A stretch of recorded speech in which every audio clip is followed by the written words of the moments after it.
त्याग करना है, मान का त्याग करना है, मोह का त्याग करना है और अहंकार का त्याग। ये तीनों तभी त्याग हो जाएंगे जब प्रभु की कृपा हो जाएगी। वास्तविक पूछो तो तुम त्याग नहीं कर पाओगे। आसपास से इतने डंडे लगा दिए जाएंगे कि अपने आप अनुभव में आने लगेगा कि नहीं हम सबसे छोटे। हर प्रयास निष्फल कर दिया जाएगा। जितना तुम मान चाहोगे उतने तुम्हारा अपमान करवा दिया जाएगा। जहां जहां तुम मोह करोगे उसे मोह का नाश कर दिया जाएगा। प्रभु कृपालु। और जितना अहंकार करोगे उतने नीचे झुका के रौन देंगे। समर्थ डॉक्टर। शरण होने के बाद ये भी मत सोचो कि यार मान मोह मद हटने के बाद ही रस मिलेगा, तो मान मोह मद का ऐसे हटेगा। हटाना हो हटा देना, हटाना हो ना हटा देना, अपने तो आनंद लो। अपनी जो बात है वो ऐसी, मान लो ये हटाना है तो आप समझ लो हटा लो। उनसे बता दो कि हटा देना। मान मोह मद सुनते हैं कि आपके मार्ग में परेशानी की बाधा है, हटा देना। आपको आवश्यक समझ में आ रहे तो हम तो जैसे हैं तैसे आपके हैं, बस इतनी बात। देखो कितना आनंद आता है। और ये बोझा मत ला।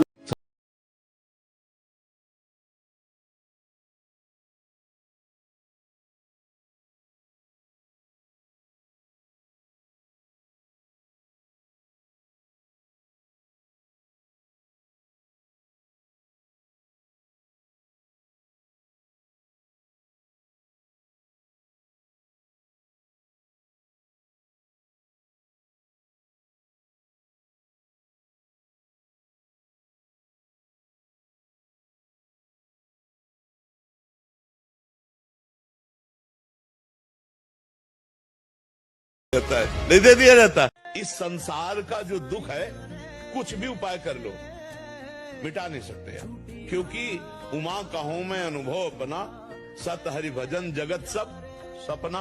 जाग गया तब सोना क्या, जब समझ गया तो रोना क्या। माँ से बढ़कर के कोई भी सबसे पहली जगत में पूजनीय और श्रेष्ठ गुरु माँ है।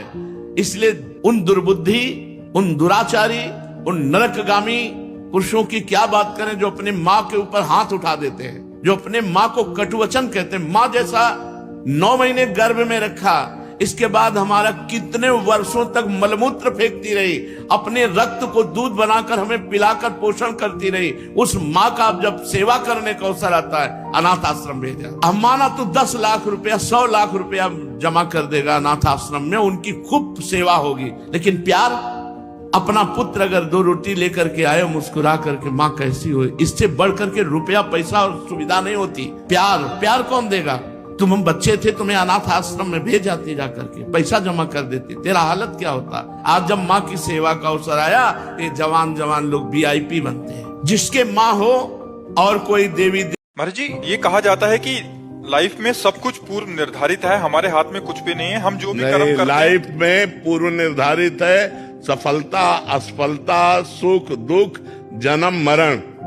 लेकिन नया कर्म, इसके करने के लिए हमें अवसर मिला है। हम अब अच्छा कर्म कर सकते हैं, भगवान का भजन कर सकते हैं, परोपकार कर सकते हैं, मन को रोक करके, इंद्रियों को रोक कर पापाचरण से बच सकते हैं। इसके लिए हमें चांस दिया गया है। पूर्व निर्धारित पूरा जीवन हमारा सुख दुख, असफलता सफलता। जैसे हमने बहुत अच्छी पढ़ाई की, बहुत मेहनत कर रहे हैं, लेकिन नौकरी नहीं मिल रही। अब पूर्व का प्रारब्ध है दुख भोगना, इसलिए अच्छी नौकरी नहीं मिल रही है। बहुत बढ़िया ग्रेजुएट हमारे लिए घूम रहे हैं, कोई व्यापार नहीं, कोई नौकरी नहीं, बहुत परेशान। ये पूर्व का प्रारब्ध है। और एक है कि ज्यादा प्रयास नहीं किया, सफलता होती चली जा रही, ये उसका पूर्व का प्रारब्ध है। लेकिन हम पूर्व के प्रारब्ध को परास्त कर सकते हैं वर्तमान के एक बार लक्ष्मी जी ने भगवान नारायण से कहा कि प्रभु ऐसे सारा जगत तो आपका ही है, लेकिन प्यार हमसे ही ज्यादा करता है। भगवान ने कहा नहीं भाई, ऐसी बात नहीं है, हमारे को ज्यादा प्यार करते। बोले चलो परीक्षा करते हैं।